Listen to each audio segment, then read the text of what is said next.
আসসালামু আলাইকুম। গতকালকে একটা রিভিউ পোস্ট করেছিলাম যেটা টিআরএন MT1 Pro ছিল এবং আমরা প্রমিস করেছিলাম আমরা আজকে KZ EDS এই ইয়ারফোনটা রিভিউ করব এবং আমরা বলছিলাম যে this might be one of the next জাতীয় ইয়ারফোন। বেসিক্যালি একটু ডিফারেন্ট টাইপের সেটআপ ট্রাই করছি। আশা করি আমাদের এই পরিবেশনা ভালো লাগবে এবং আমরা এই ভিডিওতে EDS এই ইয়ারফোনটা কীরকম, সাউন্ড পারফরমেন্স কেমন এবং অন্যান্য ক্ষেত্রে কীরকম পারফরমেন্স করে সেই জিনিসটা আপনাদের সাথে উপস্থাপন করব এবং আমরা নেক্সট জাতীয় ফোন ব্যাটেল একটা কন্টেন্ট রেডি করছি যেটা একদম directly head to head TRN MT1 Pro এবং এটা এবং আরও কিছু ইয়ারফোনকে সাম আপ করে একটা কন্টেন্ট রেডি করবো আর কি। সেটার জন্য অবশ্যই চ্যানেলটাকে সাবস্ক্রাইব করে রাখতে হবে। সো চলুন রিভিউ শুরু করে ফেলা যাক। আজকে আমাদের সাথে আছে KZ EDS। সো আপনারা দেখছেন ড্রয়েড হেড এবং পুরো ভিডিওতে আপনাদের সাথে আছে আমি Hridoy. So thanks Gadget Planet BD for sending us a review unit. তাদের ফেসবুক পেজ এবং ওয়েবসাইট থেকে আপনি এই ইয়ারফোনটা 700 থেকে 800 টাকার মধ্যেই পারচেস করতে পারবেন। তাছাড়াও আপনি কিন্তু চাইলে আরও অন্যান্য মোবাইল অ্যাক্সেসরিজ গ্যাজেট সুলভ মূল্যে তাদের কাছ থেকে পারচেস করতে পারবেন। বিস্তারিত আমাদের ডেসক্রিপশন বক্সে দিয়ে দেওয়া থাকবে। সো আমরা এটার আনবক্সিং ওভাবে করবো না, কারণ সেম KZ এর বক্স, সেম কেবল আছে, তার সাথে সাদা কালারের টিপস। KZ এর স্টারলাইন টিপসটা এখানে আসেনি। ইয়ারফোনটা KZ এর অন্যান্য ইয়ারফোনের মতোই, তবে পুরোটাই প্লাস্টিক বিল্ড। পেছনের সেকশনটা একদম প্লেন ট্রান্সপারেন্ট প্লাস্টিক, যার মধ্যে দিয়ে এর ডায়নামিক ড্রাইভারটা দেখা যাবে। আর উপরের পোর্শনটাতে হালকা ডোরাকাটা কালো এবং ট্রান্সপারেন্ট এই দুটো প্লাস্টিকের সমন্বয় তৈরি করা হয়েছে। অল্প অল্প করে ভেতরে জিনিস দেখা যাবে, আবার অল্প অল্প করে একটা ডিজাইন রয়েছে এবং উপরে KZ এর মার্কিং রয়েছে। ডিটাচেবল কেবল, সো 2 পিন QDC টাইপের কেবল দিয়ে এটা কানেক্টেড হবে। কেবলটা KZ এর অন্যান্য কপার টাইপের যে কেবলটা, ওই কেবলটাই। একপাশে একটা মাইক্রোফোন, তার সাথে সিঙ্গেল রিমোট রয়েছে যেটা দিয়ে আপনি কথা বলতে পারবেন। এটার মাইক্রোফোনের কোয়ালিটি সো 3.5 মিলিমিটার যে জ্যাকটা সেটা এল শেপড। সো আপনি যে কোনো প্লেয়ার অথবা আপনি যদি কোনো ফোনের সাথে ইউজ করেন এই এল শেপড প্লাগটা কিন্তু হ্যান্ডি। আমরা যখন ইয়ারফোনটা কানে পড়েছিলাম, ইয়ারফোনটা চমৎকার একটা সিল ক্রিয়েট করে এবং প্লাস্টিক বিল্ড হওয়ার কারণে জিনিসটা অনেক লাইট ওয়েট।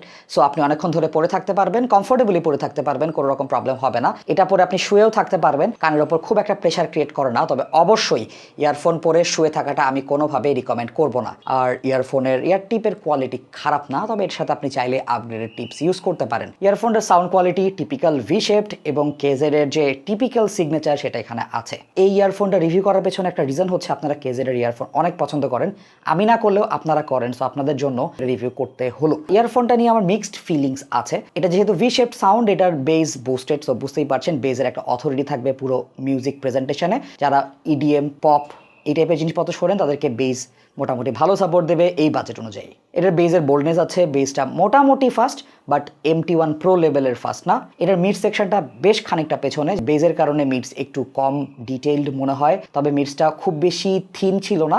আর একটু ওয়েলকামিং বা একটু ওয়ার্ম টাইপের মিডস আমি পছন্দ করি বেসিক্যালি। এখানে আমি সেটা পাই নাই। ট্রেবল সেকশনে একটা বুস্ট রয়েছে এবং এই বুস্টটা অনেক মানুষকে হয়তো ফ্যাটিক ক্রিয়েট করবে। ফ্যাটিক বলতে আপনি ট্রেবল শুনতে শুনতে হয়তো কানে একটু ঝিঝি লাগতে পারে। KZ এর যে এক্সট্রা ট্রেবলের পুশ এটা এখানে আছে, সো এটা কিন্তু অবশ্যই আপনাকে মাথায় রাখতে হবে। KZ এর ইয়ারফোনগুলো একটু ট্রেবলকে বুস্ট আপ করে দেয়, যার কারণে মনে হয় যে ইয়ারফোনটার একটু ডিটেল বেশি, ইয়ারফোনটার ট্রেবল এক্সটেনশনটা অনেক বেশি লাগে।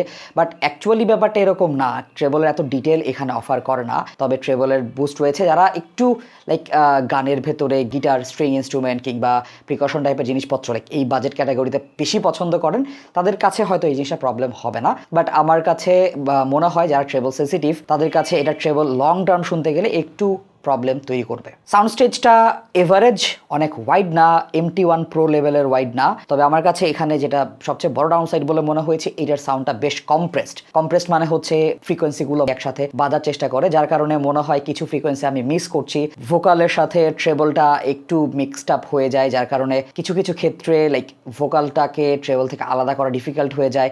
ইভেন বেজের সাথেও মিক্স আপ হয়ে যায়। সো এক্ষেত্রে আসলে ভালো রেকর্ডিং না হলে এই ইয়ারফোনটা খুব একটা ভালো সাউন্ড দেবে না। তবে যারা বেজের ইমফেসাইজ পছন্দ করেন কিংবা পপ, র্যাপ, EDM, ইলেকট্রো এই টাইপের জিনিসপত্র বেশি শোনেন, রক বা মেটাল টাইপের জিনিসপত্র বা ফাস্ট ট্র্যাক খুব একটা শোনেন না, তাদের ক্ষেত্রে আমি এই KZ এর এই ইয়ারফোনটা রিকমেন্ড করতে পারি। আদারওয়াইজ যদি আপনি লাইক একটু ক্লাসিক্যাল, একটু মেটাল বা একটু অ্যাকোয়াস্টিক টাইপের প্রেজেন্টেশন শুনতে চান, সেক্ষেত্রে টিআরএন MT1 Pro এটা বেটার চয়েস হবে। নেক্সট জাতীয় ইয়ারফোন হিসাবে কোন ইয়ারফোনটাকে আমরা মনোনীত করব সেটা কিন্তু আমাদের একটা নতুন কন্টেন্ট আসবে। আগে যেহেতু বলেছি অবশ্যই সেই পর্যন্ত আমাদের সাথে থাকবেন। আবারও বলি একটু কেয়ারফুলি শুনবেন যে এই ইয়ারফোনটা আমি তাদেরকে রিকমেন্ড করব যারা আসলে পপ র্যাপ, ইডিএম এই টাইপের বেস হেভি জনরা বেশি পছন্দ করেন, কারণ এখানে বেস একটা এমফাসাইজ আছে। ওই জনরাগুলোতে ট্রেবলটা অতটা বেশি প্রমিনেন্ট থাকে না ইউজুয়ালি, যার কারণে ওই জনরাগুলো শুনতে ভালো লাগবে। বাট আপনি যদি রক কিংবা এনার্জেটিক কোনো জনরা ইউজুয়ালি শুনে থাকেন, সেক্ষেত্রে আমি এই জিনিসটা নিতে নিষেধ করব। সো আশা করি আমাদের এই ভিডিওটা আপনাকে একদম টু দ্য পয়েন্টে জানিয়ে দেবে যে ইয়ারফোনটা আসলে কাদের জন্য প্রযোজ্য আর কাদের জন্য প্রযোজ্য না। আপনারা আমাদের লাস্ট ভিডিওতে অনেকেই বলেছেন যে বেজ, মিড, ট্রেবল এই জিনিসগুলো আপনারা আসলে বুঝেন না বা জানেন না।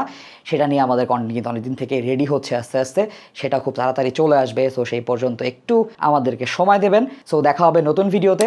আমাদের চ্যানেলটিকে যদি ইউজফুল মনে হয় অবশ্যই সাবস্ক্রাইব করে আমাদের সাথে থাকবেন, আমাদের ফেসবুক গ্রুপ এবং ফেসবুক পেজে জয়েন করবেন।